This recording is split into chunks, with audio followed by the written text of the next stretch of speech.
Mi familia creyó que sería gracioso abandonarme en otro estado. Vamos a ver si logra volver, dijeron entre risas mientras se alejaban. Jamás regresé. 15 años más tarde, me localizaron, 100 llamadas sin contestar.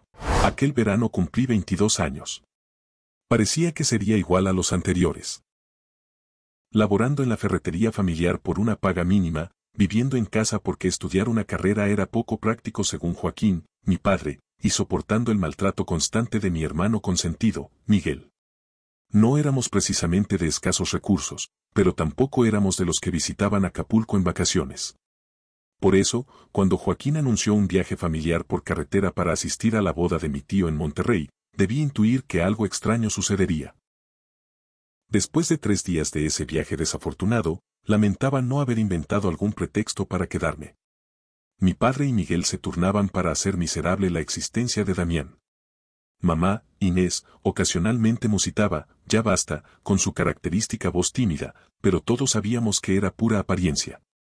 Permíteme explicarte sobre mi familia. Joaquín no era un padre común. Era de aquellos que te levantaba a medianoche para reclamarte por una tarea olvidada, que lanzaba tus pertenencias y le estorbaban, que desde pequeño me hacía sentir insignificante con sus palabras y dientes. Miguel aprendió rápido, podía convertirse en el reflejo de papá o terminar como yo. Ya imaginarás qué camino tomó. Esa mañana, paramos en un área de descanso en las afueras de Monterrey, rodeados de kilómetros de soledad. Solo campos, la sierra al horizonte y una modesta construcción con sanitarios y expendedoras. Había estado descansando en la parte posterior de nuestra camioneta y necesitaba estirarme y usar el baño. Papá y Miguel compartían risas mientras mamá retocaba su maquillaje en el espejo. Recuerdo perfectamente mi atuendo, una playera desgastada de los Tigres del Norte, unos pantalones rotos en la rodilla y unos tenis gastados que tenía desde hace tiempo. No llevé mi celular porque estaba conectado en el auto, ni mi cartera porque ¿qué sentido tenía? Estábamos en medio de la nada y solo iba al sanitario. 10 minutos, ese fue mi tiempo en el baño, quizás menos. Al salir, con los ojos entrecerrados por el sol regiomontano, el estacionamiento estaba desierto. Nuestra camioneta verde oscuro había desaparecido. Inicialmente pensé que era una de sus bromas pesadas. Recorrí toda el área, sin resultados. La traición familiar duele más que cualquier otra. Permanecí sentado en la banqueta durante 1 hora, convenciéndome de que solo querían asustarme y volverían. La gente pasaba, algunos me miraban extrañados. Un conductor de tráiler preguntó si todo estaba bien. Mentí diciendo que esperaba a mi novia, que estaba en el baño. Asintió y continuó su camino. Transcurridas 2 horas, sentí un vacío en el estómago, no regresarían. Mi primer impulso fue pedir un teléfono prestado, llamarlos y suplicar que volvieran por mí. Pero cuando estaba por acercarme a una señora con sus niños, algo me detuvo. Una avalancha de recuerdos invadió mi mente. Reviví cada momento de vergüenza, cada burla a mi costa, cada broma que en realidad escondía maldad pura. Casi podía escucharlos, la voz de Miguel: compadre, seguro está sollozando en este momento. Mi papá dice que si tiene algo de cerebro entenderá. Los susurros tímidos de mi mamá no cambiaron la situación. En ese momento, tomé una decisión. Me acerqué a aquella señora y pedí prestado su teléfono, pero no contacté a mi familia.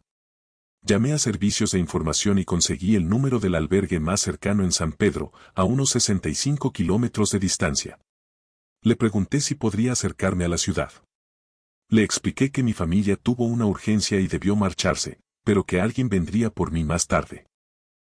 Aunque dudó, mi aspecto inofensivo la convenció de ayudarme. Mi primera noche en el albergue fue un despertar a la realidad. No tenía más que lo opuesto, sin documentos, sin dinero, sin nadie a quien recurrir. El encargado del albergue, Dave, me permitió usar su computadora para buscar la dirección de mi tío en la invitación de la boda que recordaba. Consideré ir a la celebración para encontrar a mi familia. Pero mientras miraba la pantalla, me cuestioné. ¿Para qué buscar a quienes me dejaron abandonado en la carretera como si fuera un juego? En vez de eso, creé un correo electrónico nuevo. Investigué cómo conseguir documentos de identidad de emergencia. Busqué trabajos que pagaran en efectivo. Elaboré un plan. A los 2 días, ya estaba lavando trastes en un pequeño restaurante llamado La Casa del Sol. La dueña, Dolores, era una señora de 60 años con el cabello entrecano con mechones morados y más tatuajes de los imaginables. Entré, pregunté si necesitaban ayuda y le conté que me habían quitado la cartera pero necesitaba trabajo. Me observó y dijo, el lavaplatos renunció ayer. Si me robas, te las verás conmigo. Empieza ya. Así es cuando tocas fondo, solo queda subir. Durante 7 días trabajé sin descanso, dormí en el albergue y usé ropa donada. Deb me ayudó a iniciar los trámites para obtener una identificación nueva contactando al registro civil de mi estado. Con mi primer sueldo compré un celular básico de prepago en Walmart. Una semana después de que me abandonaron, sonó mi teléfono. Número desconocido. Contesté. Era mi madre, con voz quebrada. ¿Dónde estaba? ¿Me encontraba bien? Me habían estado buscando por todos lados. Era solo una broma. Esperaron 20 minutos en el camino, regresaron y no me encontraron. Escuché su fingida preocupación. De fondo, oía a mi papá diciendo que dejara el drama y me presentara en casa del tío Ricardo. Escuché la risa de Miguel. Damián, ¿sigues ahí? Contesta algo. Estamos muy angustiados. El vacío en mi estómago había desaparecido. Ahora todo estaba claro. Querían ver si podía arreglármela solo, respondí, con una firmeza que nunca antes había mostrado frente a ellos. Pues observen. Corté la llamada, bloqueé ese número y luego todos los números familiares que recordaba, por si acaso. Al día siguiente fui a la tienda de Telcel y cambié mi número por completo. 27 llamadas perdidas antes de cambiar ese número. Su enojo creció al darse cuenta que su víctima no regresaría para seguir aguantando maltratos. Un mes después, tenía mi propio departamento sobre una lavandería. Era pequeño y siempre olía a suavizante de telas, pero era mío. Me fui abriendo camino hasta volverme ayudante de cocina en la Casa del Sol, donde Dolores me enseñaba con paciencia las técnicas correctas para preparar los alimentos de manera segura. De vez en cuando, revisaba el correo que mi familia conocía. Los mensajes se acumulaban, mi madre suplicando por favor, regresa a casa, estamos arrepentidos. Mi padre exigiendo esta rebeldía tiene que terminar ya. Miguel escribiendo hermano, fue solo una broma pesada. No seas tan. Jamás contesté ni uno solo. Es curioso cómo funciona la libertad, una vez que la pruebas, es imposible volver a vivir encerrado. No pretenderé que fue sencillo. Había noches en que navegaba por las redes sociales, observando fotos de familias unidas que se querían de verdad y sentía un vacío que nada podía llenar. Hubo momentos en que la soledad parecía consumirme. Los días festivos eran especialmente difíciles. Pero cada amanecer, me levantaba en mi modesto departamento con aroma a suavizante, iba a mi trabajo donde nadie me menospreciaba, y poco a poco construía mi camino. 3 meses después del incidente en la carretera, revisé el correo por última vez. Había un mensaje nuevo de mamá, tu abuela Rosa pregunta por ti. Por favor, haznos saber que estás bien. Cerré la cuenta definitivamente y tiré el chip del celular en el contenedor detrás del restaurante. Esa noche, Dolores me enseñó a preparar su reconocida tarta de nuez. Me dijo que tenía talento natural para la repostería. Fue la primera vez en mucho tiempo que alguien me elogiaba sinceramente. 5 años después de aquel día en la carretera a Monterrey, me encontré viendo un rostro conocido en Facebook. No porque estuviera buscando a mi familia, aunque quizás sí, sino porque habían etiquetado a Miguel en una noticia local. Lo habían detenido por conducir en estado inconveniente y había chocado contra un poste. El periódico usó su foto del equipo de fútbol de la preparatoria. Se veía tan joven y arrogante, muy diferente a la foto policial hinchada que aparecía debajo. Así actúa el destino, toma su tiempo, pero nunca olvida. Para entonces, ya había construido una vida en San Pedro. Mi pequeño departamento sobre la lavandería había sido reemplazado por uno más amplio con ventanas grandes. Había ascendido de lavaplatos a cocinero y subgerente en la Casa del Sol. Dolores seguía dirigiendo el lugar con firmeza pero con calidez, y me trataba más como un familiar que como un caso de caridad. Mi primera compra importante, cuando junté suficientes ahorros, fue una computadora portátil. Nada extraordinario, pero suficiente para tomar clases en línea en el tecnológico local, administración, contabilidad básica, esas materias que algunos consideran poco prácticas. Dedicaba las mañanas a estudiar en casa. Por las noches regresaba al trabajo, y así día tras día. No negaré que seguía afectado por lo sucedido. ¿Problemas para confiar en otros? Más bien era como tener una barrera que levantaba cada vez que alguien intentaba acercarse demasiado. En 5 años solo había hecho 2 amigos, mi vecino Toño, que tocaba en una banda de garaje y me compartía sus intentos de cerveza artesanal que sabían más a agua con saborizante, y Dolores, si la contaba como amiga y no como jefa. Todo cambió cuando Lucía comenzó a visitar la Casa del Sol cada martes y jueves sin falta. Siempre pedía lo mismo: huevos a la mexicana, sin jitomate, y café cargado. Siempre tomaba asiento en la barra, absorta en su libro de texto. Más tarde me enteré que estudiaba medicina. Tenía una manera peculiar de perderse en sus estudios, sosteniendo el tenedor a medio camino hacia su boca por largos momentos. Me dio por medir el tiempo. Su récord fue de 7 minutos con 23 segundos antes de notar que sus huevos rancheros ya estaban fríos. Durante 4 meses le serví café sin parar hasta que por fin alzó la mirada y me notó. Me refiero a que realmente me vio. Sus ojos brillaron cuando mencionó que mi gafete tenía mal escrito mi nombre. No era cierto, pero se volvió nuestro juego secreto. Cada martes y jueves usaba un gafete con mi nombre mal escrito, Damián, con diferentes errores. Ella lo señalaba y yo fingía sorpresa. El coqueteo más tonto del mundo, pero resultó efectivo. Nuestra primera salida ni siquiera estaba planeada como una cita. Su grupo de estudio la dejó plantada y tenía reservación en Don Pepe, un lugar casi imposible de conseguir mesa. Estaba yo limpiando la barra cuando recibió el mensaje de cancelación. Lo siguiente que supe es que estábamos sentados frente a frente en casa de Toño, dándonos cuenta con timidez que aquello parecía una verdadera cita. Medio año después, se mudó conmigo. Al año siguiente, encontramos un departamento más amplio. Nada extraordinario, solo 2 recámaras con un baño que fallaba seguido y vecinos que practicaban música a deshoras de la madrugada. En secreto, seguía pendiente de mi familia por redes sociales con perfiles falsos. No me enorgullece, pero así fue. La ferretería de Joaquín empezó a decaer cuando Home Depot abrió en la zona. Lo veía quejarse en grupos locales de Facebook, sus publicaciones cada vez más angustiadas y resentidas. El perfil de mi madre se convirtió en un altar familiar. Fotos constantes mostrando momentos felices, mensajes sobre extrañar a sus hijos, en plural, qué ironía. Etiquetaba a Miguel, pero yo no existía, como si me hubieran borrado del álbum familiar.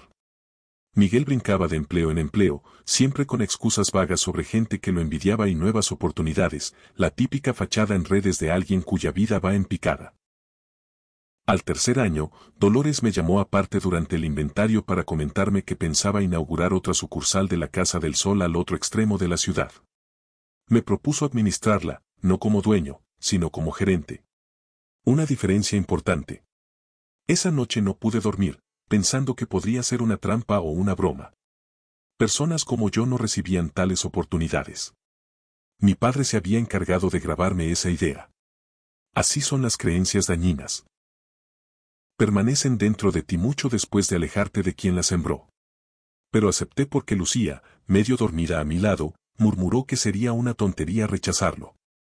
Toño, entre el humo de su cigarro de hierba, cuando se lo conté, dijo, obvio, si prácticamente ya diriges el local original. Porque Dolores no era como Joaquín, no era mi familia y jamás me hizo sentir insignificante. La Casa del Sol Oriente abrió sus puertas 6 meses después, más pequeña que la original y con un menú diferente, mi menú. Trabajé 90 horas semanales durante ese primer año, adelgacé 5 kilos que no me convenía perder, discutí con Lucía por mi ausencia en casa y encontré notas pasivo-agresivas en el refrigerador más de una vez. Pero el esfuerzo dio frutos.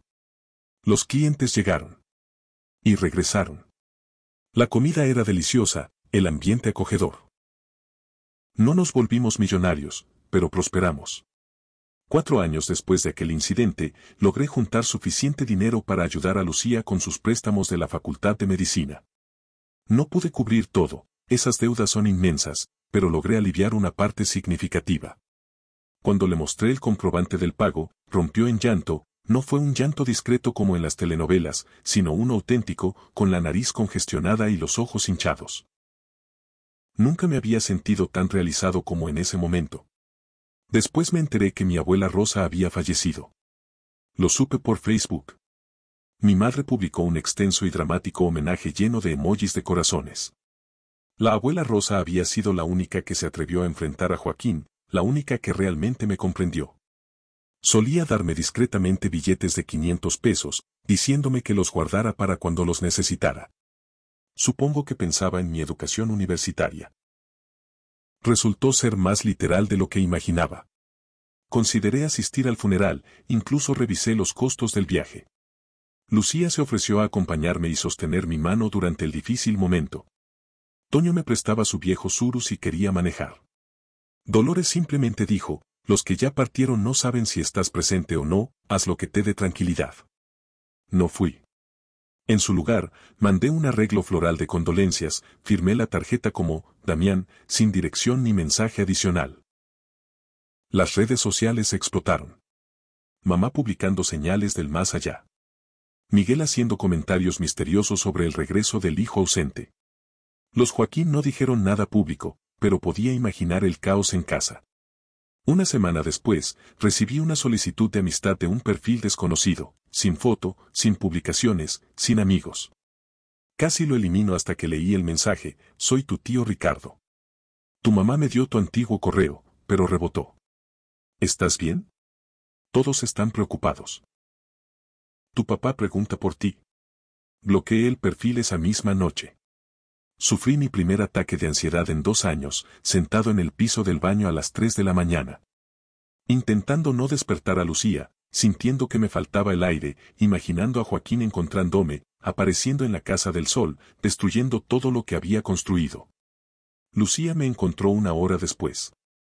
No preguntó nada, solo se sentó junto a mí, hombro con hombro. Cuando finalmente pude respirar, me dijo algo simple pero profundo: nadie puede quitarte lo que no entregas. A la mañana siguiente, consulté con un abogado sobre órdenes de alejamiento, por precaución. Toño reforzó la seguridad de mis redes sociales y le pidió a Dolores que alertara al personal para que no compartieran información mía con nadie. Medidas prácticas: controla lo que está en tus manos. 5 años después de aquel día del abandono, me casé con Lucía en una ceremonia íntima en el Parque Fundidora. Toño fue mi padrino, Dolores preparó el pastel y lloró durante toda la celebración, con el rímel corriendo por sus mejillas arrugadas.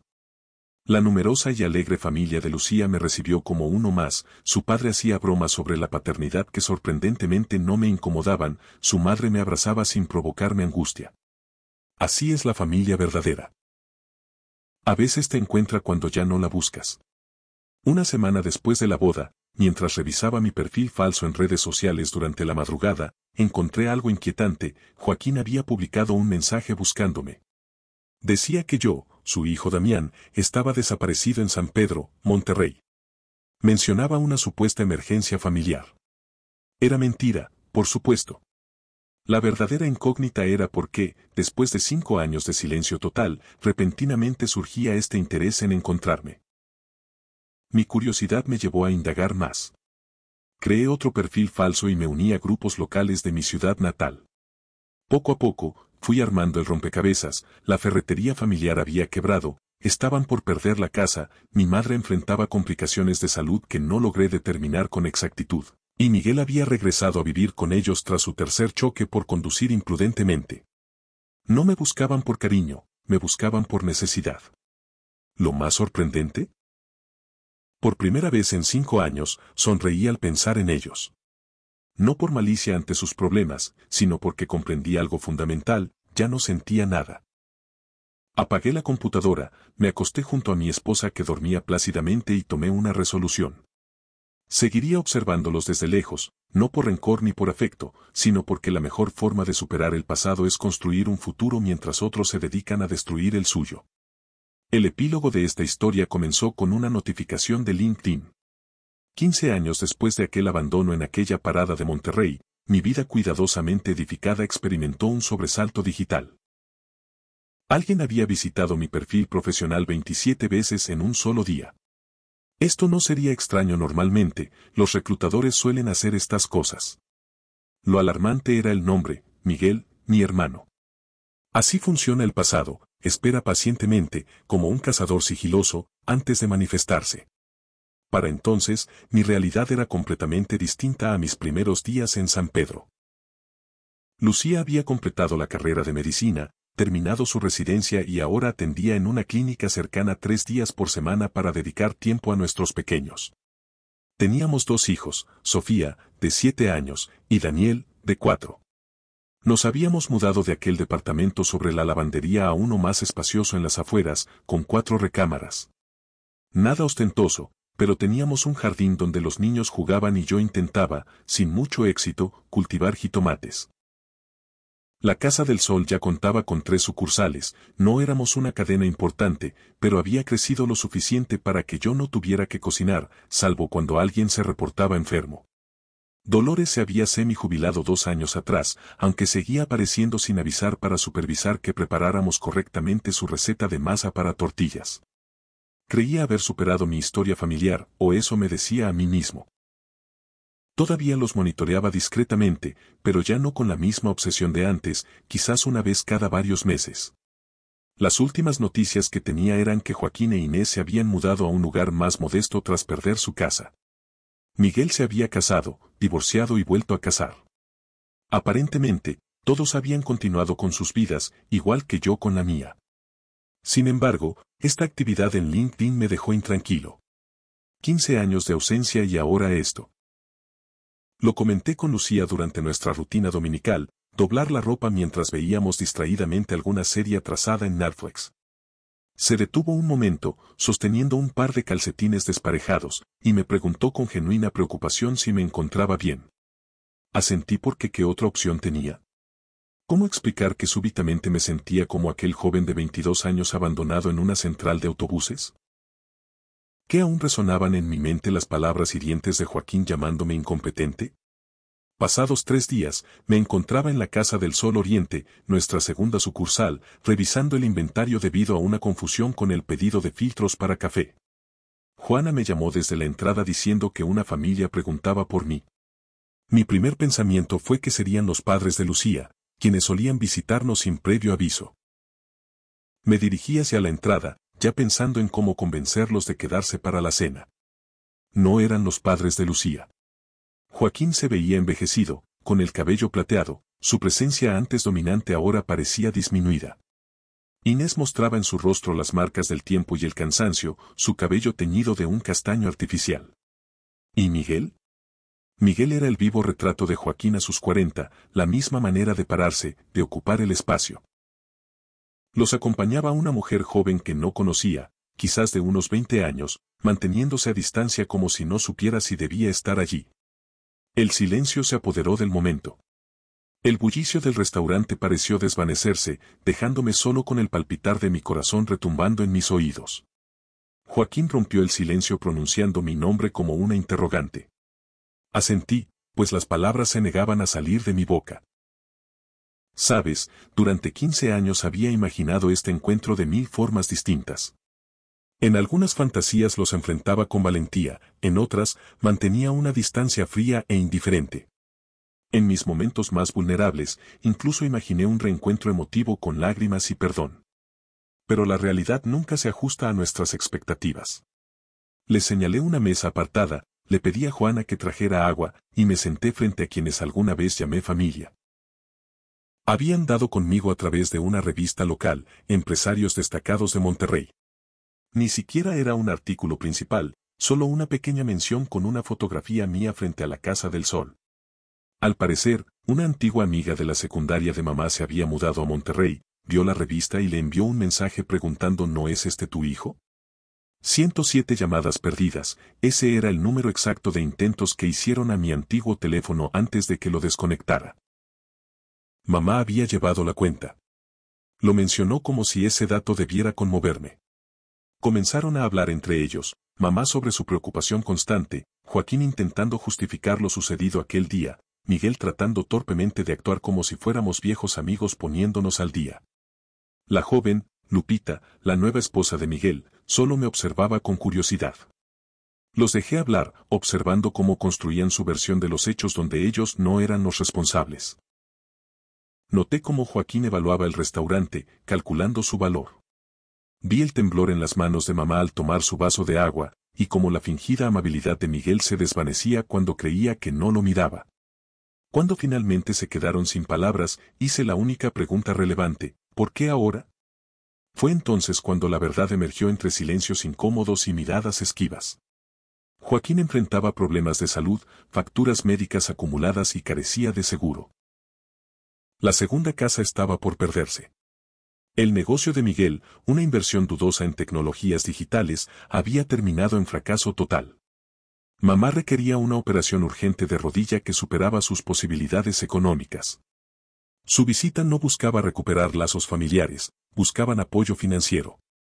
Podría haberlos rechazado con enojo, haberlos echado sin más. Sin embargo, experimenté un sentimiento diferente: compasión. Se veían frágiles, vulnerables. Aquellos que una vez fueron titanes en mi universo personal ahora eran solo seres humanos con profundas imperfecciones. Los invité a compartir la cena en mi hogar esa noche, mencionando que necesitaba meditarlo y consultarlo con Lucía. Aceptaron entusiasmados. Joaquín ya casi daba por hecho el asunto. La tarde transcurrió como en un sueño. Llevé a Sofía a sus clases de danza, ayudé a Daniel con su tarea de muestra y cuenta para el preescolar, mientras mantenía informada a Lucía por mensajes sobre nuestros invitados. Ella sugirió llevar a los niños con su hermana, pero me negué: quería que conocieran a mi verdadera familia. Preparé chilaquiles verdes, mi especialidad culinaria. No era nada extraordinario, solo una receta de la caja de la costeña que había perfeccionado con el tiempo. Sofía colaboró poniendo la mesa sin que se lo pidiéramos, aunque confundió la posición de los cubiertos hasta que Lucía la corrigió discretamente. Daniel insistió en usar su traje del hombre araña porque, según él, los martes eran oficialmente día de superhéroes. El sonido del timbre casi provoca que tirara la vajilla. Lucía me dio un apretón reconfortante en el brazo al pasar, susurrándome que contaba con su apoyo incondicional. Los pequeños observaban curiosos, percibiendo la importancia del momento. Así son los instantes que tanto tememos: cuando llegan, resultan ser simultáneamente mejores y peores de lo imaginado.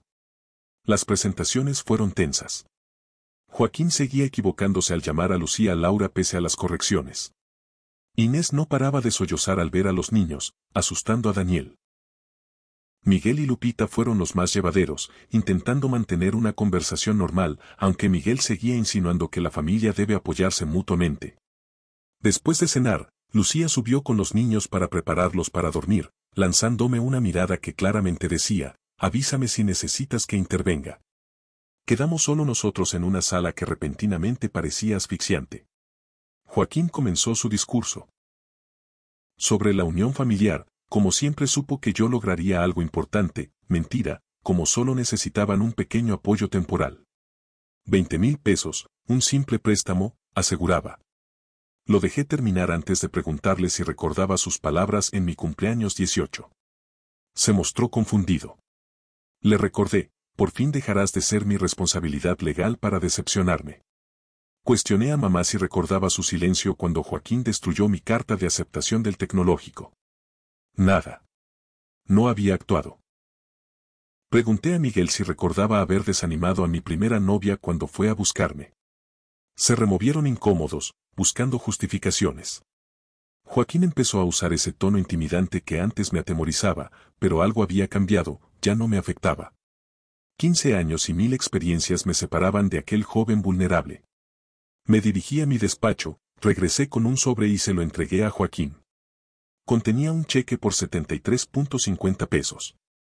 Joaquín lo miró desconcertado y preguntó qué significaba esto. Le expliqué que esa cantidad representaba el costo exacto de un boleto de autobús desde San Pedro hasta nuestra ciudad natal en 2010, el precio que me habría costado volver a casa desde donde me dejaron abandonado. Un silencio espeso inundó la habitación. De repente, Joaquín comenzó a alzar la voz, acusándome de ingrato y egoísta, repitiendo las mismas palabras hirientes de siempre, como una melodía desgastada que ya conocía de memoria. Sin responder a sus provocaciones, me levanté tranquilamente y les indiqué que era momento de retirarse. Inés intentó manipular la situación con lágrimas y reproches. ¿Cómo puedes hacernos esto? Somos tu familia. Miguel permaneció inmóvil, su fachada de hermano cordial desmoronándose por completo. Lupita solo observaba la escena con visible incomodidad. Tras su partida, Joaquín arrugó el cheque y lo lanzó al suelo antes de salir. Cerré la puerta y me recargué en ella, sintiendo que las piernas me temblaban. Lucía bajó las escaleras y me preguntó suavemente si me encontraba bien. Asentí sin poder articular palabra. Recogimos la mesa en silencio, verificamos que los niños dormían tranquilamente y nos preparamos para descansar como cualquier noche normal. Mientras activaba el sistema de seguridad, revisé la cámara del pórtico en mi celular. Todavía estaban afuera discutiendo. Joaquín haciendo ademanes exagerados, Inés llorando desconsolada, y Miguel observando nuestra casa con una mirada que conocía perfectamente, una mezcla de envidia y rencor. Finalmente subieron a su auto rentado y se marcharon. Desde entonces no he vuelto a saber de ellos. Y así está bien. No busco cerrar este capítulo.